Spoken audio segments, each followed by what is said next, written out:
a concept that you're very particular about, which is shared decision making. Could you explain to my audience what this is about, please? So when I went through training, it was all about, medicine is a glorified apprenticeship. You learn by following, by seeing. Surgeons talk about see one, do one, teach one, which sounds really scary because you got to do it more than once. But anyway, the way what I was exposed to was pretty much paternalistic medicine, right? Which was, okay, Mrs. Jones, here's what we're going to do. Yes, doctor. Right. So patient brings a diagnosis, very little conversation necessarily. And then the doctor just tells the patient what the recommendation is and the doctor goes along with it, right? So there's no exchange of anything. Yeah. It's not there's no exchange. It's you're being told. So that's paternalistic medicine, decision making, zero involvement from the patient. Then the next step up is really more of an information exchange, right? So the patient gives some information, but the physician ultimately is still making the treatment decision. Yeah. Okay, so doc, I can only take 3 weeks off work. That's okay, Mrs. Jones. Here's what you're going to do, and you're just going to have to get some help. Right? Yeah. Shared decision making it's a two-way street. It's a collaboration. Mm-hmm. Okay. Mm-hmm. So both parties bring something. Mm-hmm. So the physician or healthcare professional brings their expertise, their experience, evidence-based medicine. The patient brings not just their diagnosis, but their entire situation, their preferences, their values, what's important to them, what they need the outcome to look like for them to consider it successful, their social situation, their job situation, their support structure. Quite frankly, whatever they think should be considered in the decision, that's what the patient brings. Yes. So no rules, right? So, and then the physician and the patient together find the sweet spot in terms of the treatment planning that works best for that patient's situation, right? So 50-50 collaboration. You could have identical twins, identical diagnosis, and two completely different treatment plans because their preferences are different, right? And for breast reconstruction, for example, they could both have the same body habitus, and they could both be excellent deep flap candidates, but one may get direct-to implants instead because she doesn't want a scar on her belly. Yeah. And she wearing prefers a bikini. yeah, and it's just, and she and the deep flap lady always wanted a nice decorative tattoo, and so she's going to tattoo the scar anyway and still wear the bikini. But you know what I mean. So so it's not. That's why I said earlier, it's funny. I think the patient advocacy movement is absolutely wonderful. I think it's so wonderful, and I thank you so much for what you're doing. But there's a difference to how you do it and how some others do it, right? And so, unfortunately, you see this tribalism because people are advocating so vehemently about what they believe in. And I don't think it's malicious ever. I'd like to think it's never malicious, but inadvertently, it kind of closes their eyes to other options, and other options are not, and other options the implication is that the other options are bad and this one is right. Mhm. And it just cannot be that way. Right. And so, Yes. and I've been on, I've been on multiple panels and, meetings and all that kind of stuff. And people know PRMA and we're well known and we're very blessed. And there's a reason for that. And all that's very nice and great. But at the same time, sometimes you're kind of pigeonholed because you're known as you guys do flaps on everyone. Well, we do flaps on everyone because everyone who wants a flap comes to us, right? It's kind of a self-fulfilling prophecy, right? But we also do 150 implants a year for a reason, because some women want implants, right? So it's not about being, the flap guy or the deep flap guy. I think we need to more. Have a I more think we need to holistic approach to absolutely. things. You gotta just I'd rather be I'd rather be the shared decision-making guy than the deep flap guy. Are you pushing this concept of yours because you're shared going to be decision like, making? yes, you're going to be I like have been. one in a million. No, I have, and it's been interesting. We've had panels. The ASPS was very supportive a few years back to have some panels on it, so we did that. Do I push it? I feel like it's all I ever talk about, which is good. But what's interesting is the reception of it, right? Sometimes people get it. I'm not. I think as long as I keep talking about it, I'm happy, and whoever wants to make something of it, that's great. It does have people are status quo beings, and anything that involves change, many people kind of reject it. Shared decision making involves a paradigm shift in your thinking. I think when people are used to doing things in one set way, it's difficult to get them to change. And I also fully respect and appreciate that it's easy for me to practice shared decision making when I offer all the options. If you're a breast reconstruction surgeon and all you do is implants, it's very difficult to really practice shared decision making and be all encompassing. And if a patient wants a flap, you're going to lose the patient. And now you're in a fee-for-service environment. And if you lose the patient, you don't make revenue and you can't keep the lights on.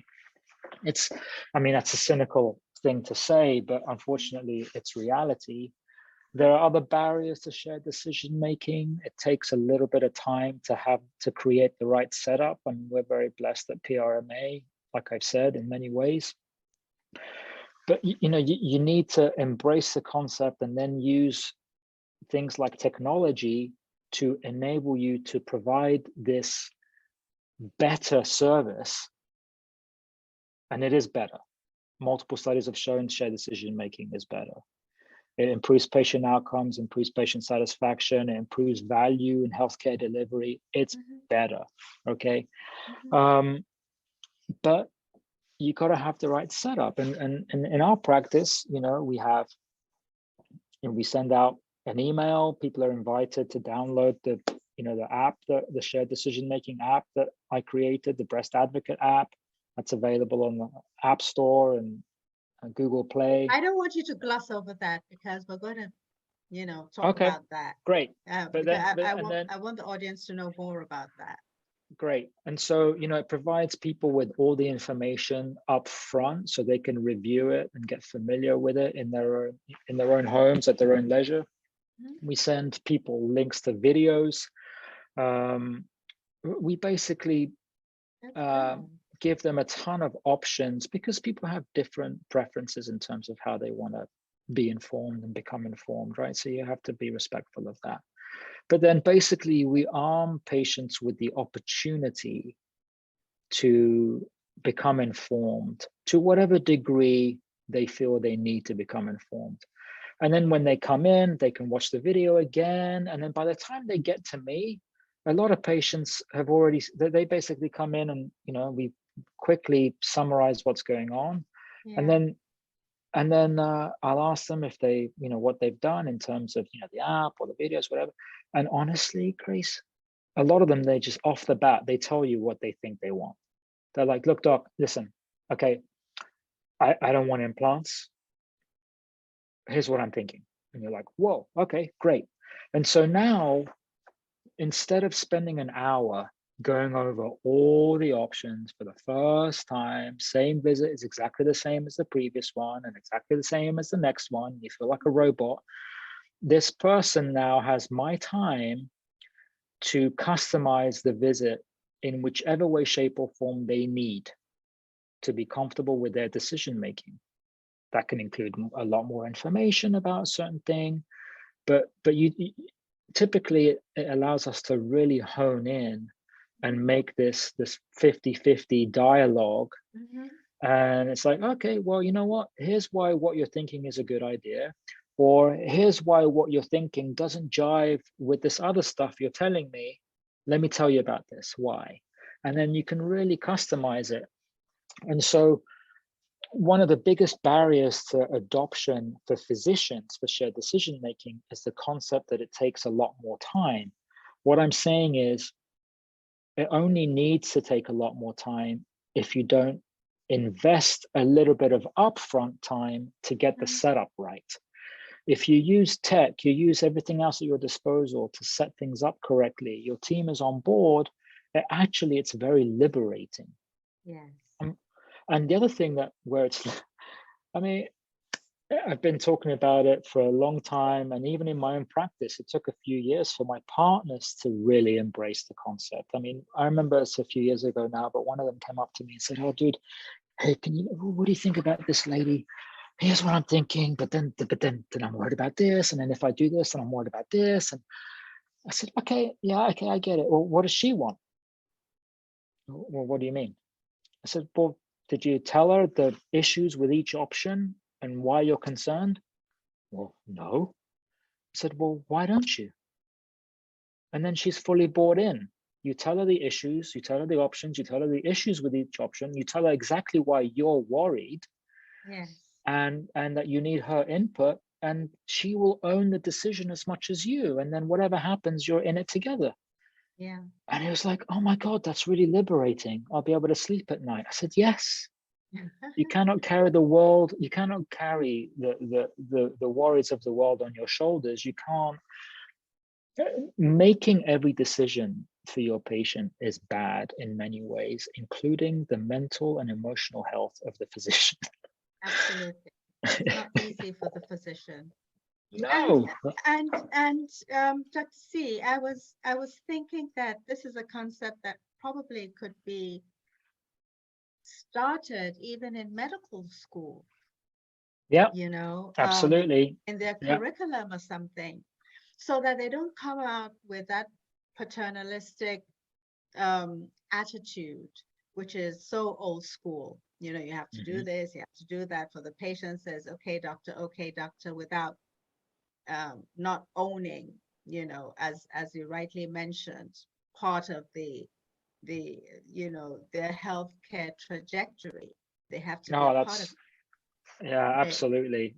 What you're talking about is basically going to the beginning and encouraging all this at the very beginning and making it really a core value in the teaching and learning of our future healthcare professionals. So Yes, absolutely, it's crucial because you can't really, it's really tough to teach old dogs new tricks, right? So very tough. you got to get them when they're pups.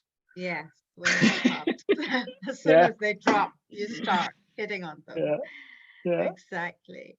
So yeah, going back to your breast advocate app, please tell us yeah. more about that. Oh yeah, you focus on the technical stuff and you try and get as good as you can get and try and improve constantly. And so that's ongoing, but that you get to a point where that's not new anymore, you know. And then I got to the point where I was getting pretty frustrated because I was hearing the same thing over and over again from the patients, and this particularly once we started seeing more people from outside of Texas, and more travelers, and I was seeing the reasons why they were traveling, and a lot of the time it was the same or some version of the same phrase. It was, had I known then what I know now, I would have chosen completely differently, or why didn't they tell me about this option? Or it was the same theme. It was this aggravation for the patient. They were aggravated, they were mad, some of them disappointed, annoyed,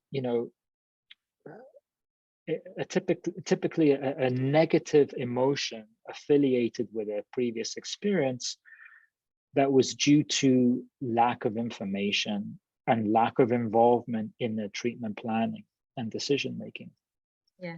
And so I thought, well, there's got to be an app for this, right? I mean, there's got to be some cool app out there. There's an app for everything. So I couldn't find anything, man. It didn't exist. So I thought, well, I'm doing this anyway, this shared decision-making thing, which, I at that point, I had only just learned about it. It's not actually a new concept, by the way. It's been around since the 80s. It's just, it's standard of care, but not standard practice.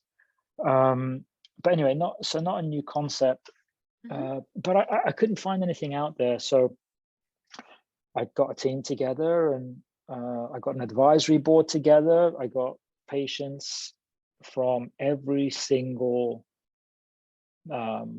option to represent every single option. So I had women, I had men, I had ladies who'd had a lumpectomy, ladies who had oncoplastic surgery, which is basically reconstruction at the same time as lumpectomy.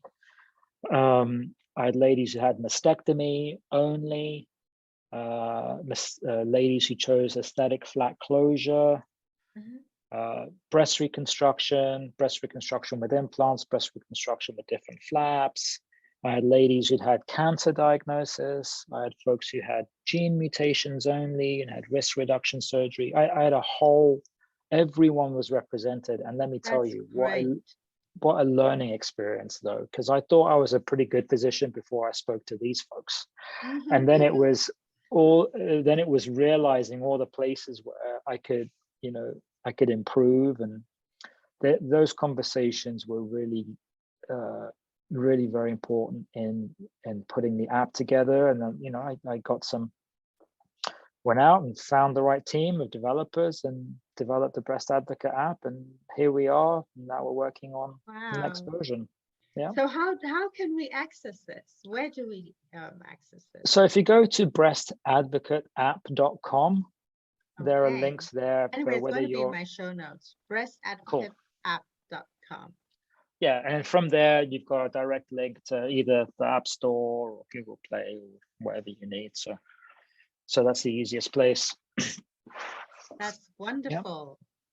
Honestly, Dr. C, this has been so enlightening. I feel as if I just went to medical school, and there's just still so much to learn, honest.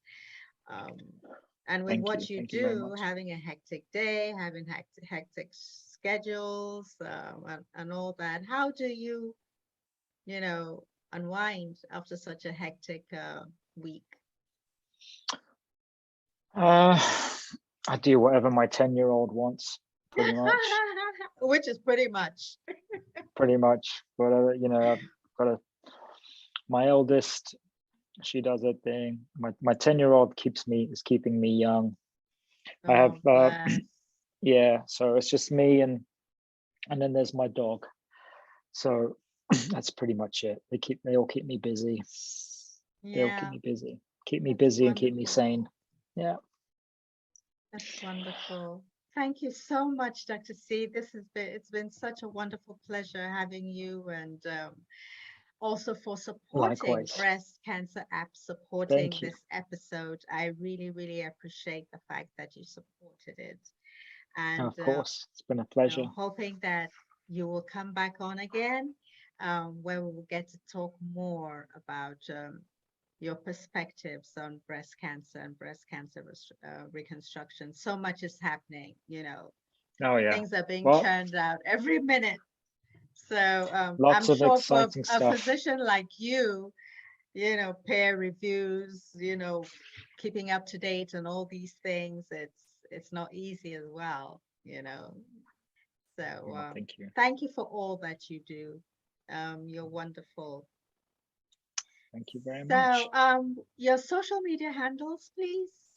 I know you're on Yeah, so LinkedIn, but aside I'm on that, LinkedIn. So basically on pretty much everywhere, it's at Dr. Chrysopoulo. So DR and my last name Chrysopoulo, except on India. So at Dr. Chrysopoulo, and then the practice website is prma-enhance.com.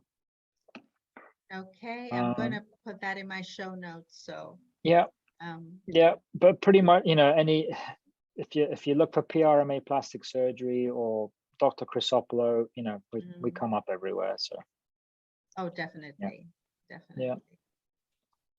Thank you ever so much for coming on, and I'm honestly looking forward to having the app, so and I'm going to be spreading the word as well. Thank you. Fantastic. Thanks very much. It's been a pleasure talking. It's been wonderful. So before I sign you out, let me speak to my audience. Okay. So, my dear audience and friends, there you have it. I've been speaking to the amazing Dr. C, Dr. Minas Chrysopoulo, who has shared his insights about, all that we need to know about breast cancer reconstruction. If you do like our channel, please support the cause by liking and subscribing. And don't forget, always my call to action is, until there's a cure, prevention is the cure. So make sure to do your medical tests, okay? So until the next episode, this is Grace B signing out. Wishing you love and light. Ciao, ciao. Thank you, Dr. C. You're welcome.